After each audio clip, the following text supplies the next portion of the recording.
Good morning बच्चों। Prithviraj private ITI के YouTube channel में आप सभी का स्वागत है। आज से हम आपको थ्योरी की नई क्लासेस शुरू कर रहे हैं, जिसमें हम सबसे पहले ये देख लें कि इसमें कौन कौन से ट्रेडों का इंक्लूड रहेगा। तो हमारे यहाँ जैसे दो ट्रेड हैं, फिटर और इलेक्ट्रीशियन। तो दोनों ट्रेडों में सबसे पहले हमारा इम्पॉर्टेंट टॉपिक होता है सुरक्षा और सावधानी। अर्थात आप कहीं भी काम करेंगे तो आपको सुरक्षा और सावधानियों को विशेष रूप से देखा जाएगा। ठीक है, तो इसी के लिए हम पहले नंबर पे जो टॉपिक आपको लेके आए हैं उसका नाम है आपका सुरक्षा सावधानी। ठीक, सबसे पहले हम समझ लेते हैं कि सुरक्षा सावधानी होती क्या है। ये टॉपिक हमारा फिटर और इलेक्ट्रीशियन दोनों के लिए आवश्यक है, इसीलिए इसको हम कॉमन रूप में आपको बता रहे हैं। ये टॉपिक आपके इलेक्ट्रीशियन में भी है और फिटर में भी है, क्योंकि आप कहीं भी वर्क करोगे, कहीं भी काम करोगे तो आपको सुरक्षा और सावधानी को ध्यान में रखना होगा। अर्थात आप यदि ध्यान में नहीं रखोगे तो आपको चोट लग सकती है और आपके साथ दुर्घटना हो सकती है। तो सबसे पहला नंबर हमारा जैसा टॉपिक है सुरक्षा सावधानी का। तो सुरक्षा सावधानी होती क्या है, पहले हम ये समझ लेते हैं। तो वर्कशॉप में जब भी आप काम करेंगे, वर्कशॉप क्या होता है, जहाँ पे हम किसी भी औद्योगिक संस्था में काम करते हैं उसे हम बोल देते हैं वर्कशॉप। ठीक, आप यहाँ पे काम करोगे, यहाँ पे जहाँ पे आप प्रैक्टिकल रूम होता है तो यहाँ पे प्रैक्टिकल रूम ना बोल के आप उसे बोल देते हो कि वर्कशॉप। ये हमारा टेक्निकल या हम बोलें कि आईटीआई की ये एक वर्कशॉप होता है। तो किसी भी वर्कशॉप में जब हम किसी भी प्रकार का कार्य करते हैं तो कार्य करते समय जो भी दुर्घटनाएं होती हैं वो दुर्घटनाएं ना हों, इसके लिए कुछ हमारे सावधानियां को अपनाया जाता है। ठीक, तो उसी सावधानियों पे हम आपसे बात करेंगे। तो वर्कशॉप में प्रत्येक व्यक्ति को कार्य करते समय अपनी सुरक्षा का स्वयं ध्यान रखना चाहिए। अर्थात यदि हम बोलें कि सावधानी हटी तो दुर्घटना घटी। यदि आप थोड़ी सी भी गलती करते हैं और सावधानी को हटा देते हैं अपने से, तो आपके साथ कोई भी दुर्घटना हो सकती है। और यदि दुर्घटना हुई तो उसमें आपके नुकसान के साथ साथ, मतलब आपका जो शारीरिक नुकसान होगा, उस शारीरिक नुकसान के साथ साथ आपके आप जो काम कर रहे हो उसमें भी फर्क पड़ेगा। और यदि आप किसी मशीन में काम कर रहे हो तो उस मशीन को भी दुर्घटना होने के साथ कुछ न कुछ क्षति उस मशीन को भी होगी।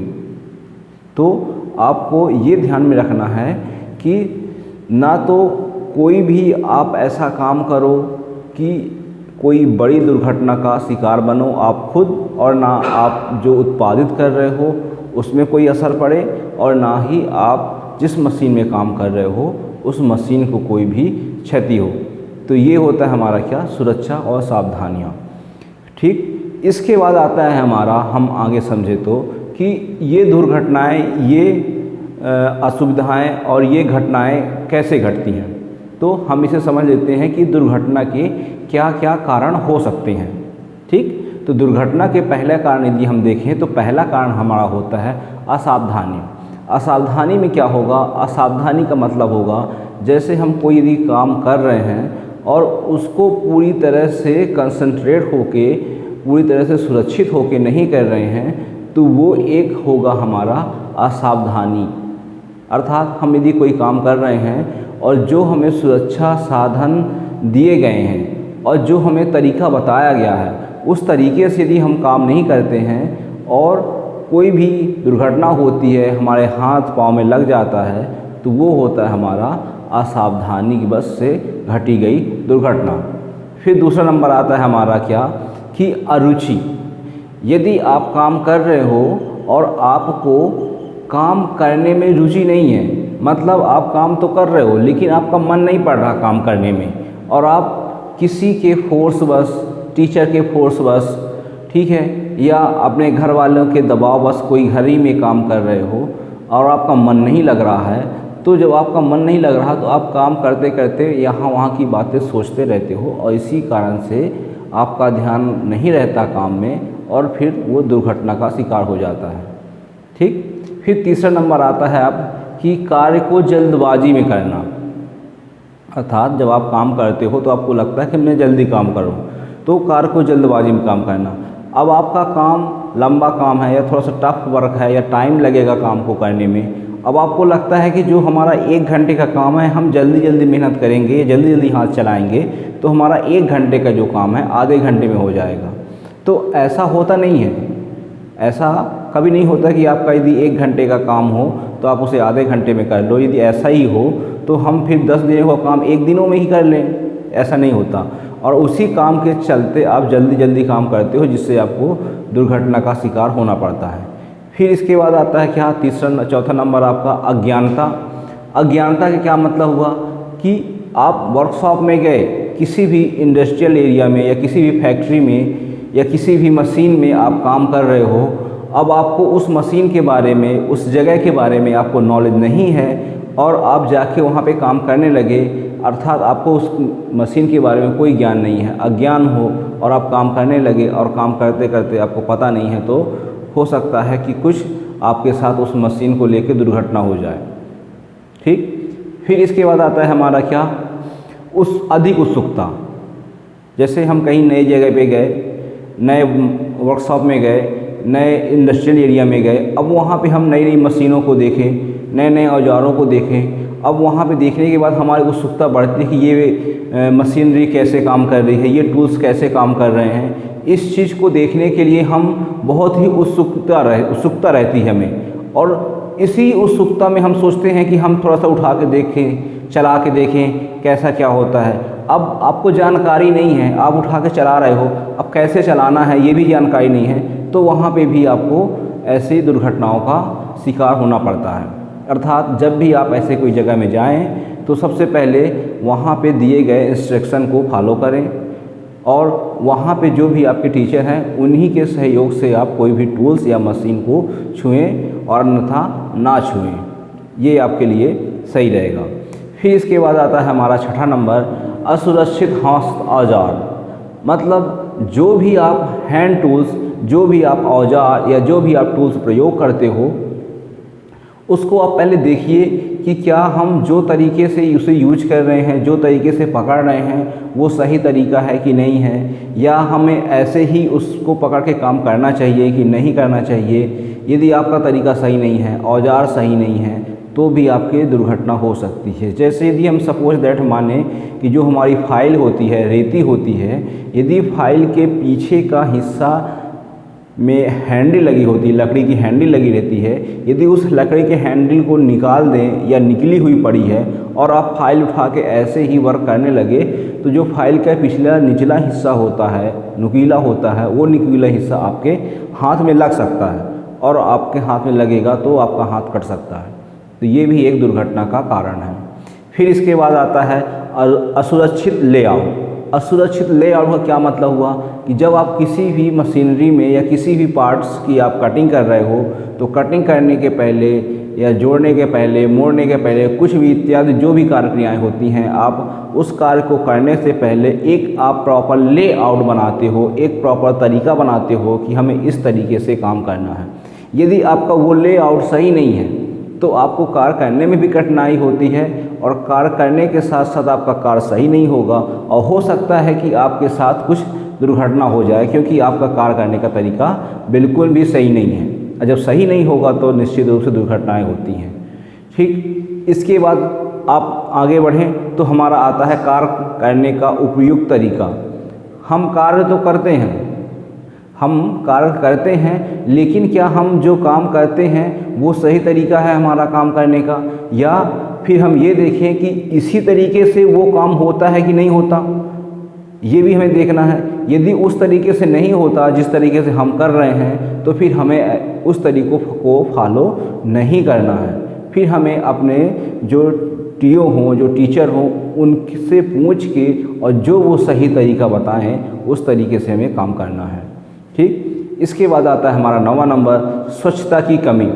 यदि आप अपने वर्कशॉप में काम कर रहे हैं और काम कर रहे हैं लेकिन आपने वहाँ पे अपने आसपास जहाँ पे आप काम कर रहे हैं वहाँ पे आप स्वच्छता का ध्यान नहीं रखें तो वो भी एक दुर्घटना का शिकार होता है। जैसे कि यदि आप वर्कशॉप में काम कर रहे हो, साफ़ सफाई नहीं किए हो, अर्थात यदि आपके फर्श में ग्रीस गिरा है, ठीक है, तेल गिरा है और वहाँ पे आप काम कर रहे हो, तो हो सकता है कि आपका पाँव स्लिप हो जाए, आप गिर जाओ, या कोई भी ऐसे सामान वहाँ पे रख दो जिससे ग्रीस ऑयल लग जाए और जब आप उठाओ उसे, ठीक है, तो वो स्लिप हो जाए आपके हाथ से और किसी और को लग जाए या आपको लग जाए, तो ये भी एक आपका दुर्घटना का कारण है। इसके बाद आता है हमारा अनुशासन की कमी। अनुशासन की कमी आप अच्छे समझते होंगे कि यदि आपको कुछ काम दिया जाए, आप नहीं कर रहे हो या कर रहे हो तो अपने मन से कर रहे हो, किसी की बात नहीं सुन रहे हो, तो ये एक बात होता है क्या कि आप में अनुशासन की कमी है।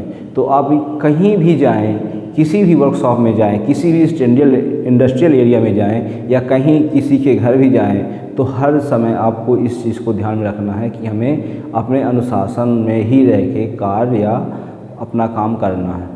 फिर इसके बाद आता है हमारा 11वां नंबर, असुरक्षित पहनावा। असुरक्षित पहनावा का क्या मतलब हुआ? यदि आप अपने वर्कशॉप में या इंडस्ट्रियल एरिया में प्रवेश करते हो तो आपको अपने जो कपड़े पहनना है, चुस्त और टाइट कपड़े पहनना है। यदि आप बहुत ढीले ढाले कपड़े पहनोगे तो आप जब किसी मशीन में कार्य करते हो तो बहुत ज़्यादा ढीला ढाला कपड़ा पहनने से आपका कपड़े मशीन के संपर्क में आ जाते हैं और मशीन यदि मान लीजिए घूम रही है, रोटेट कर रही है, तो आपके कपड़े फंस गए और उसी के साथ साथ कपड़े के साथ साथ आप भी मशीन में फंस के गिरते चले जाते हैं या फंस के दुर्घटना हो सकती है।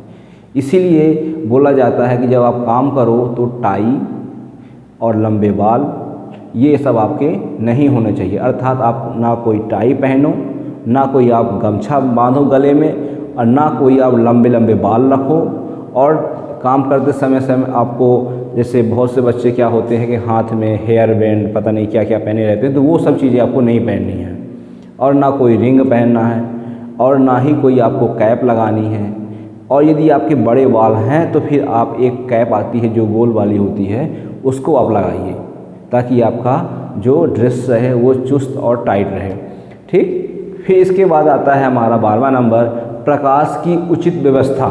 यदि आप वर्कशॉप में काम कर रहे हो, किसी मशीन में काम कर रहे हो, तो वहाँ पे आपको प्रॉपर प्रकाश की व्यवस्था होनी चाहिए। मतलब आप जो भी काम करो आपको स्पष्ट रूप से दिखाई देना चाहिए कि हम क्या काम कर रहे हैं, और सही प्रकाश रहेगा तो आपको कोई भी दुर्घटना होने की संभावना नहीं रहेगी। इसके बाद आता है हमारा, यदि आप स्वस्थ नहीं हो, मतलब थकान और आपका अस्वस्थ होना, थकान और आपका अस्वस्थ होना, यदि आप थके हो और आप स्वस्थ नहीं हो तो आप काम तो करोगे लेकिन ना तो आपका काम में रुचि लगेगी, ना आपका काम में मन पड़ेगा, ना आप सही ढंग से काम को कर पाओगे। इसीलिए आपको चाहिए कि पहले आप स्वस्थ हो और आपका काम में मन लगे। ठीक। फिर इसके बाद आता है कि खतरे वाले पदार्थ को विशेष सावधानी न देना। अर्थात जहाँ पे आपका वर्कशॉप में या इंडस्ट्रियल एरिया में खतरे वाले निशान होते हैं या खतरे वाली कोई जगह होती है, जैसे आपके ट्रांसफार्मर वगैरह लगे हैं, कोई केबल, ओपन केबल वगैरह लगी है, तो या फिर कोई ऐसी मशीनरीज हैं जहाँ पे आपको नहीं जाना चाहिए, या ओपन गार्ड वाली मशीनरीज हैं, तो वहाँ पे आपको ऐसे चीज़ों से दूर रहना है या ऐसे चीज़ों से आपको दूरियां बना के रखनी है। फिर आपका आता है नेक्स्ट पॉइंट कि आप यदि नशे की हालत में काम करो, यदि आप नशे की हालत में काम कर रहे हो तो वहाँ पे भी आपके साथ दुर्घटना होने का पूरा चांस रहते हैं। कैसे? यदि आप नशे की हालत में काम कर रहे हैं तो आपका बॉडी लैंग्वेज, आपको पता ही नहीं कि आप कर क्या रहे हो, लेकिन फिर भी आप मशीनरी में लगे हो, आपके हाथ पांव काम नहीं कर रहे हैं, आप नशे की हालत में पूरा मसरूफ़ हो, फिर भी आप काम कर रहे हो, तो वहाँ भी आपका दुर्घटना होने के कारण होते हैं। तो आज हमारा पहला दिन था और पहला टॉपिक हमारा आता है क्या? सुरक्षा और सावधानियाँ। तो आज हम आपसे इस टॉपिक पे बात किए हैं। अगली जो हमारी टॉपिक रहेगी इसके हम आगे आपको दूसरी टॉपिक पढ़ाएंगे। तो सबसे पहले हमारा होता है कि किसी भी जगह पे हम काम करें तो उस जगह के बारे में पूरी जानकारी और अपनी सुरक्षा को ध्यान में रख के काम करें, ठीक है। और आप यहाँ भी आएंगे, हम लोग यहाँ भी प्रैक्टिकल करवाएंगे, तो इस सुरक्षा सावधानी को आप ध्यान में रख के ही काम करेंगे, ताकि ना तो आपके साथ कोई दुर्घटना हो और ना किसी और के साथ हो। और यहाँ पे जो भी वर्कशॉप में व्यक्ति काम करें, जो भी बच्चे काम